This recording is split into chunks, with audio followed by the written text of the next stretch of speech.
여러분께 하나님의 말씀을 전하게 되어서 무척 영광으로 생각합니다. 신자인 우리들은, 저와 여러분은 지난주에 모두 부활절을 기념하고 또 축하했습니다. 부활절은 우리에게 정말 큰 선물이자 은혜가 아닐 수 없습니다. 오늘은 지난주에 이어서 이 부활절 이야기를 조금 이어가 보고자 합니다. 그래서 예수님의 부활을 믿는 사람이 어떤 질문을 던져야 하는지, 그래서 3가지 질문을 던져야 하고 또 그 질문에 대한 대답들은 무엇인지도 알아보기를 원합니다. 미스터 션샤인이라는 드라마가 있습니다. 2018년에 방영했던 한국 드라마입니다. 드라마를 아주 간단하게 설명하면 19세기 말 한국의 운명을 다루고 있습니다.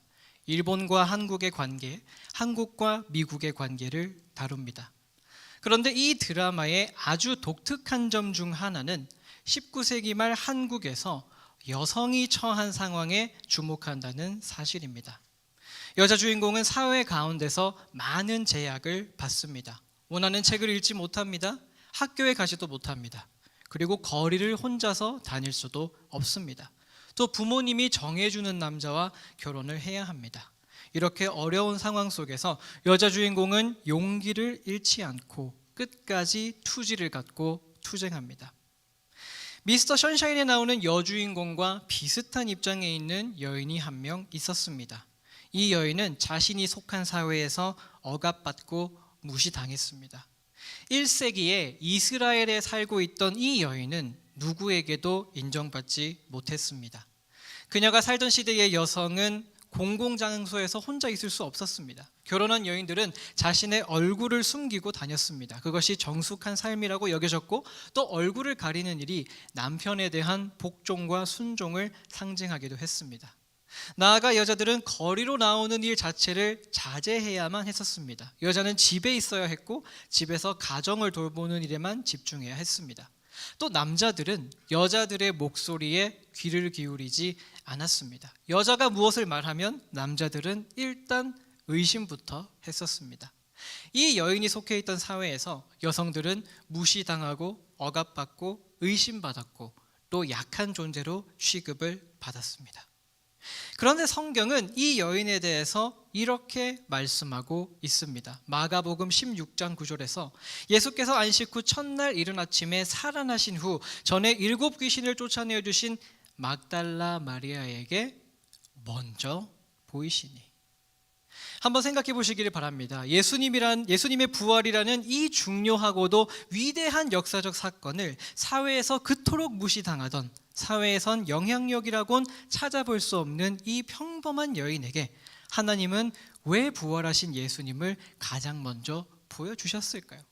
실제로도 제자들은 막달라 마리아의 증언을, 예수님을 처음으로 만난 이 여인의 증언을 믿지 못했습니다. 마가복음 16장 11절을 보면 이렇게 말씀합니다. 그들은 예수께서 살아나셨다는 것과 마리아에게 보이셨다는 것을 듣고도 믿지 아니하니라. 제자들이 믿지 못하는 것은 2가지입니다. 예수님이 살아나셨다는 것, 그리고 살아나셨다면 마리아에게 보이셨다는 것. 물론 너무도 믿기 힘든 이야기였지만 그것 이상으로 여자가 이야기했기 때문에 제자들은 도무지 그 부활 소식을 믿고 싶지 않았습니다. 한번 잠깐 상상해 보시기 바랍니다. 만약 여러분이 1세기에 살았고 예수님이 실제로는 부활하지 않으셨는데 그 부활을 꾸며내야 한다고 상상해 보시기 바랍니다. 만약 제자들이 예수님의 이름을 오래 기리기 위해서 부활을 거짓말로 꾸며낸다고 상상해 봅시다. 만약 그렇다면 정말로 부활을 목격한 첫 번째 사람을 그토록 무시당하던 여인이라고 하겠습니까? 이 이야기를 꾸며낸다고 한다면 적어도 로마의 군인, 적어도 로마의 장군, 아니면 총독 빌라도라도, 그것도 아니면 바리새인이나 대제사장이 부활하신 예수님을 처음 목격했다고 증언했었을 것입니다. 그러나 성경 속에서 역사적으로 실제로 일어난 일은 정반대였습니다. 하나님은 그 시대에 가장 무시당하던 집단 중 하나인 여성 중에서 한 명을 선택하셨습니다. 부활을 증거하는 입술 가운데 당시로서는 가장 신빙성이 떨어지는 입술을 택하셨습니다. 여성이 실제로 약했는데도 골랐다는 말이 아니라 약하다고 무시받고 억압받던, 가장 무시당하던 사람들 중 한 명, 연약하다고 여겨지던 사람 중 한 명을 택하셔서 예수님의 부활을 알리는 아름다운 첫 번째 목소리로 삼아 주셨습니다. 낮고 낮은 자에게 높고 높은 귀한 부활 소식을 맡기셨습니다. 사랑하는 성도님 여러분, 저는 이토록 놀라운 하나님의 은혜의 이야기를 오늘을 사는 우리와 연결하기를 원합니다. 오늘날 부활을 전해야 할 사람들이 누구입니까? 예수님이 부활하셨다고 증언하고 증거하고 선포해야 하는 사람들이 누구입니까? 위대한 사람들이 아닙니다. 잘난 사람들이 아닙니다. 우리는 흔히 연예인들이 공식적인 자리에서 하나님을 찬양하는 모습을 봅니다. 또 운동선수가 기도하는 모습을 보면서 야, 저 사람은 저렇게 멋지게 믿음을 드러내는구나. 그리고 세상적으로 유명하고 영향력 있고 힘이 있는 사람이 하나님을 믿는 믿음을 공개적으로 이야기하면 우리는 가슴이 뜨거워지면서 정말 멋진 일이라고 생각합니다. 그리고 실제로 멋진 일이 맞습니다. 영향력 있는 사람들이 믿음을 선언하는 일은 참으로 용기 있고 멋지고 바람직한 일입니다. 그러나 때로 우리는 그렇게 뜨거운 마음을 갖고 있는 것과는 너무 반대로 생각할 때가 간혹 있습니다. 나는 하나님을 믿는다고 고백하기에는 너무 부족한 사람이다. 나는 부활을 증거하기에는 너무나 연약한 사람이다. 내가 조금만 더 부유했더라면, 내가 조금만 더 지식이 많았더라면, 내가 조금만 더 좋은 직장을 가지고 있었더라면, 내가 조금만 더 멋진 사람이었다면 내가 좀 더 자신 있고 당당하게 부활을 증거할 텐데 하고 생각합니다. 내가 초라해서, 내가 연약해서, 내가 부족해서 부활의 능력까지도, 내가 증거하고자 하는 그 놀라운 부활의 능력까지도 초라해져 버리면 어떡하나 하고 걱정합니다. 그러나 성경은 분명한 역사적 사실을 기록하고 있습니다. 예수님의 부활을 처음 목격한 사람은 당시에 무시당하고 영향력 없었던 사람, 초라해 보였던 사람, 연약해 보였던 사람이었던 바로 막달라 마리아였습니다. 이 마리아는 여성들 중에서도 어쩌면 더 작은 사람이었습니다. 어쩌면 이 사람보다도 더 유명하고 더 잘 나가는 사람이 있었을 수 있습니다. 대제사장이나 로마의 정치인, 심지어 로마의 역사가가 예수님을 처음 발견했더라면 얼마나 더 믿음직스러웠겠습니까? 그러나 하나님은 그런 사람을 택하지 않으셨습니다. 평범해 보이는, 연약해 보이는, 무시당하는 사람을 사용하셨습니다. 그 하나님께서는 오늘에도 우리에게 동일하게 말씀하십니다. 바로 여러분이, 바로 제가 부활을 전할 자라고 말입니다.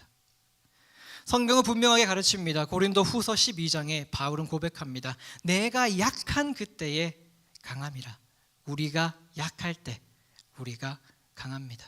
우리 자신조차도 우리를 무시하고 우리 자신조차도 내가 연약하다고 느낄 때, 바로 그럴 때에 하나님은 우리의 목소리로 부활을 증거하기를 원하십니다. 부활을 살아내기를 원하십니다. 그래서 오늘 여러분과 나누고 싶은 부활과 관련된 세 가지 질문 중 첫 번째 질문입니다. 부활을 널리 알릴 이가 누구인가?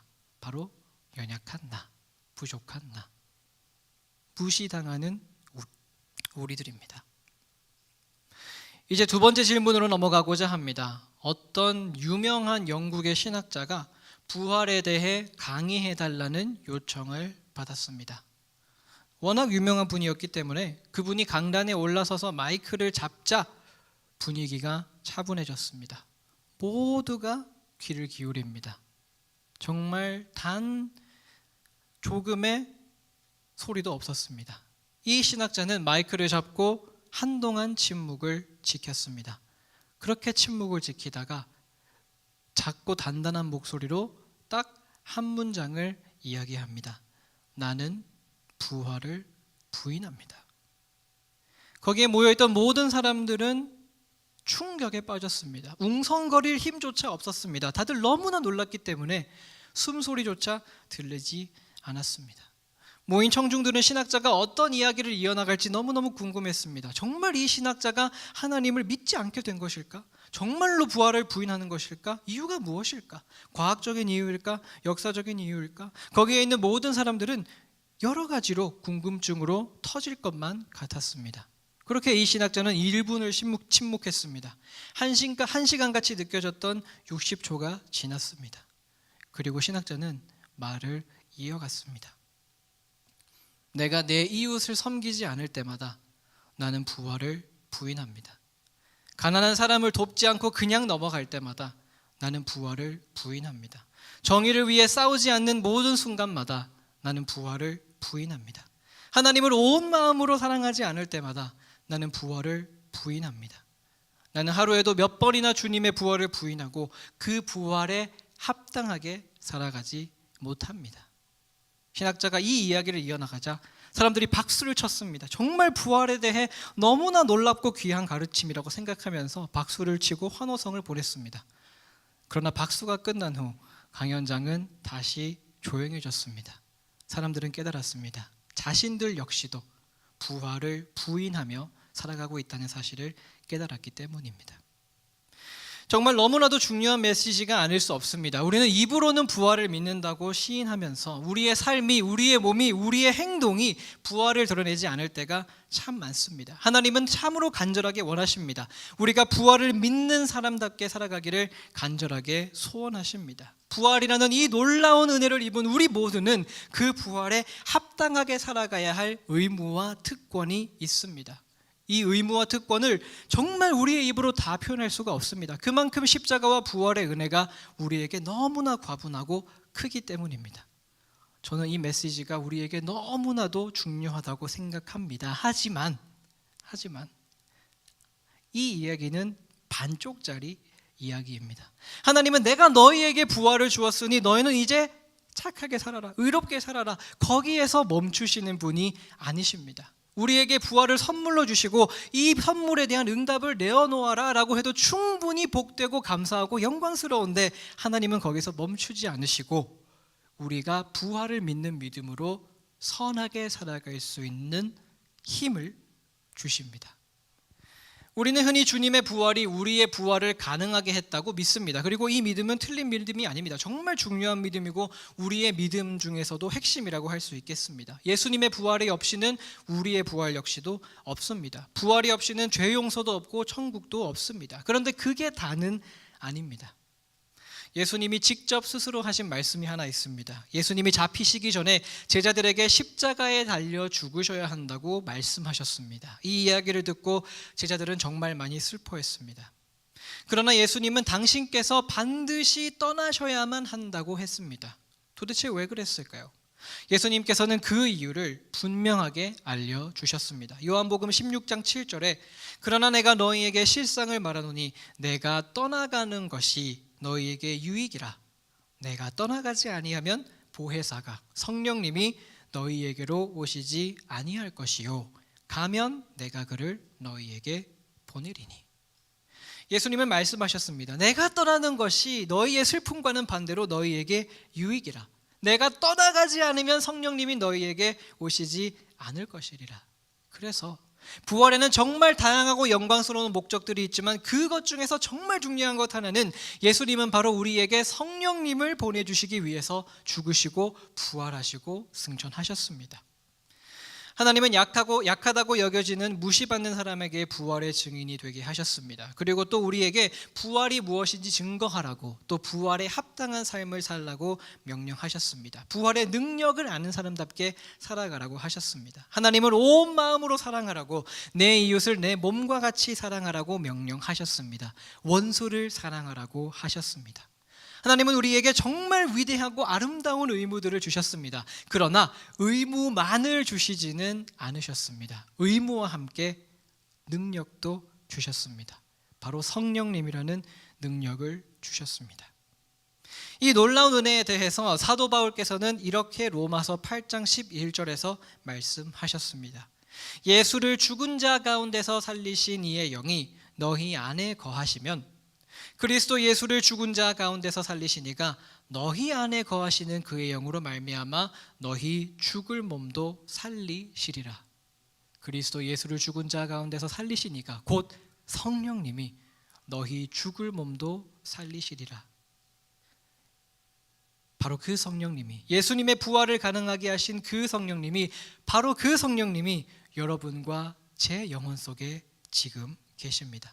우리는 이 성령님의 능력으로 모든 것을 할 수 있습니다.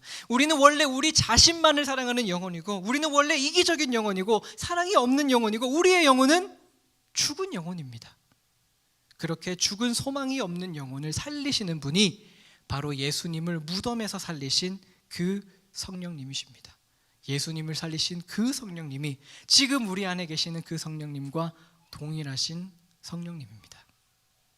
사랑하는 성도님 여러분, 하나님은 우리와 같이 약한 자들에게 부활을 증거하라고 하십니다. 부활에 합당하게 살아가라고 하십니다. 우리는 연약하지만 성령님은 강하십니다. 그래서 우리는 부활에 합당하게 살아갈 수 있습니다. 원수와 같은 이웃을 사랑할 수 있습니다. 미워하고 싶은 사람을 섬길 수 있습니다. 나를 억누르는 세상 가운데서 당당하게 살아갈 수 있습니다. 우리는 성령님의 능력으로 부활을 부인하지 않고 부활을 믿는 사람답게 위대하게, 복되게, 영광스럽게 살아갈 수 있습니다. 그래서 두 번째 질문입니다. 어떤 힘으로 부활을 증거하고 살아낼 것인가? 우리 안에 계시는 성령님의 능력으로 살아냅니다. 이제 세 번째 질문으로 넘어가겠습니다. 혹시 성도님들께서는 시지푸스라는 고대 그리스 신화의 인물을 들어보셨는지요? 아마 이 그림을 보시면 익숙하다고 느끼실지도 모르겠습니다. 이 시지푸스는 신들에게 노여움을 사서 아주 기가 막히는 형벌을 저승에서 받았다고 신화에 나와 있습니다. 그에게 주어진 의무는 표면적으로 보면 되게 간단했습니다. 그는 매우 크고 매우 무거운 바위 하나를 가파른 언덕 위로 힘들게 굴려야 했습니다. 하루 종일 낑낑거리면서 그 돌을 정상으로 올려놔야 했습니다. 그런데 하루가 끝날 때쯤 그 돌을 정상 위에 올려놓으면 그 돌은 다시 절벽 아래로 굴러 떨어졌습니다. 그리고 그는 이 돌을 다시 한번 산 위에 올려 놓아야만 했습니다.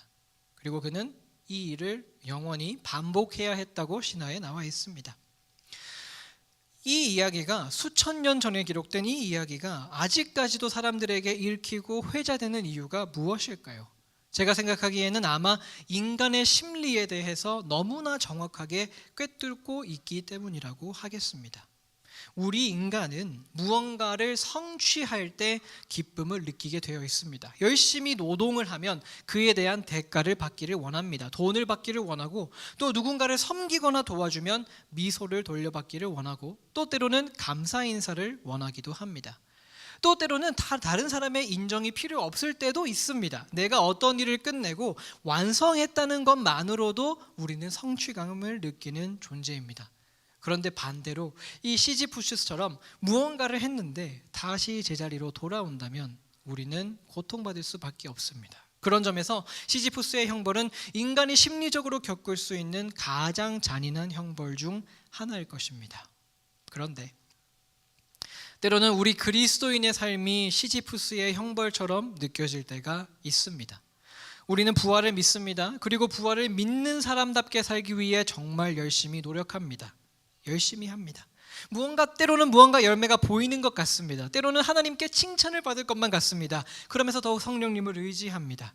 그런데 어느 순간 조용한 저녁 밤에 나 자신을 면밀하게 돌아보면 내 인생은 너무나 부족하고 심지어는 더럽기까지 느껴지곤 합니다. 하나님은 나에게 거룩한 의무들을 주셨고 그 의무를 수행할 수 있도록 성령님이라는 위대한 선물을 주셨는데 나는 너무나 부족하여 하나님께 충성하지 못하는구나. 나는 너무나 부족하구나. 나는 이룬 것이 없구나. 그렇게 신자들은 좌절에 빠지고 맙니다. 과연 내 인생이 하나님이 보시기에 좋은 인생인지, 과연 내 인생 가운데 성장한 부분이 있는지, 성취한 것이 있는지 고민하게 됩니다. 이러한 고민이 우리의 영혼을 아프게 합니다. 우리의 마음을 병들게 하고 우리의 육신을 지치게 합니다. 바로 이런 지친 마음을 향해 사도 바울께서는 성경에서 우리가 아까 함께 읽은 하나님의 말씀을 이야기해주고 있습니다. 고린도전서 15장 58절 말씀입니다. 제가 다시 한번 읽겠습니다. 그러므로 내 사랑하는 형제들아, 견실하며 흔들리지 말고 항상 주의 일에 더욱 힘쓰는 자들이 되라. 이는 너희 수고가 주 안에서 헛되지 않은 줄 알미라. 이 편지를 받은 고린도 교회 교인들에게는 이런 걱정이 있었습니다. 정말로 하나님께서 이 땅을 새롭게 하실 것이라면 이 땅에서 사는 게 무슨 의미가 있을까? 정말 천국이 있다면 그냥 내가 여기서 대충 살다가 죽으면 되지 않을까? 이 사람들이 갖고 있었던 고민을 아주 간단하게 요약하면 이 질문입니다. 내가 지금 사는 게 의미가 있을까? 마치 시지푸스가 돌을 높이 올릴 때 내가 이 돌을 올리는 게 의미가 있을까? 라고 물었을 것인 것처럼 이 사람들 역시도, 고린도 교회 사람들 역시도 내가 지금 사는 게 의미가 있을까 하고 질문을 던지고 있습니다. 동시에 우리 역시도 날마다 이 질문을 의식적으로 무의식적으로 던집니다.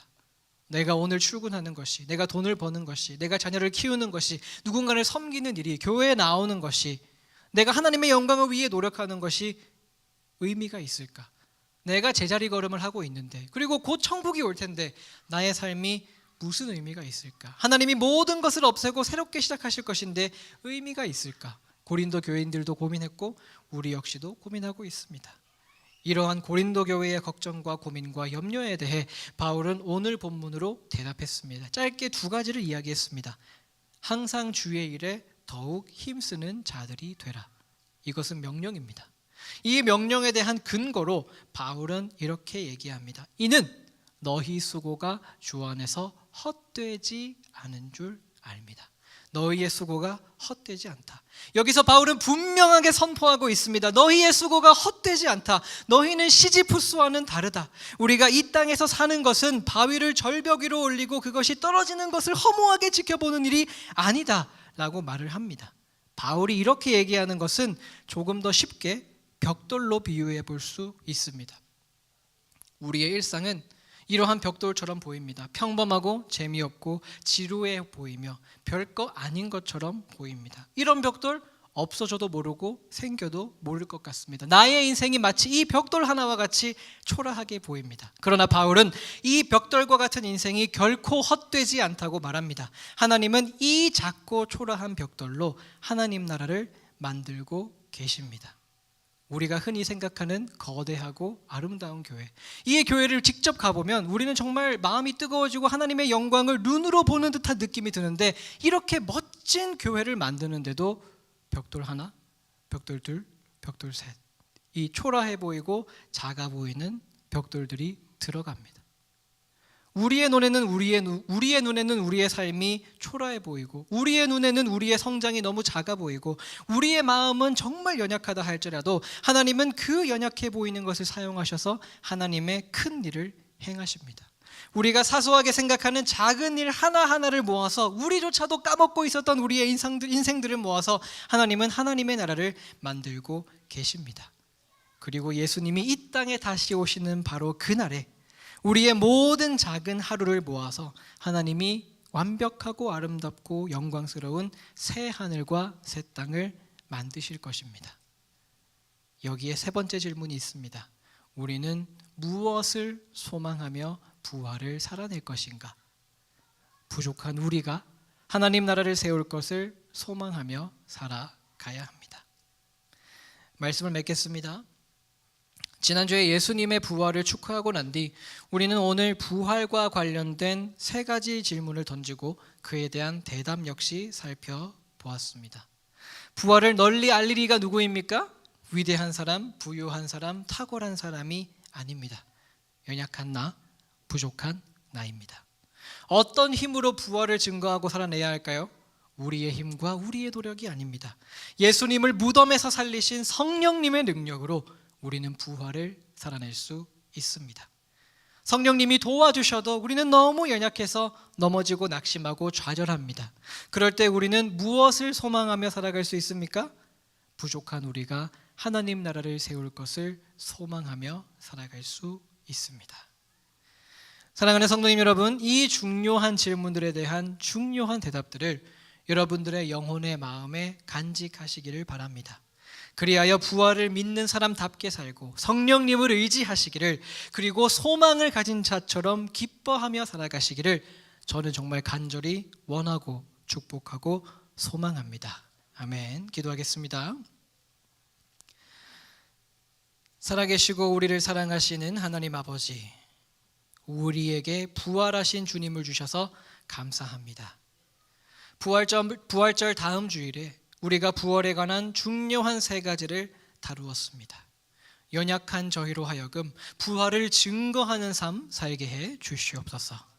성령님의 능력으로 부활에 합당한 삶을 드러내게 해 주시옵소서. 그러나 그 가운데 낙심하지 않도록, 지치지 않도록, 허무감을 느끼지 않도록 우리를 통해 하나님 나라 세우시는 하나님의 능력을 믿고 소망하게 해 주시옵소서. 오늘 배운 이 말씀들 모두 기억할 수 있도록 우리에게 지혜 주시옵소서. 이 모든 기도 위대하신 예수님의 이름으로 기도드립니다. 아멘.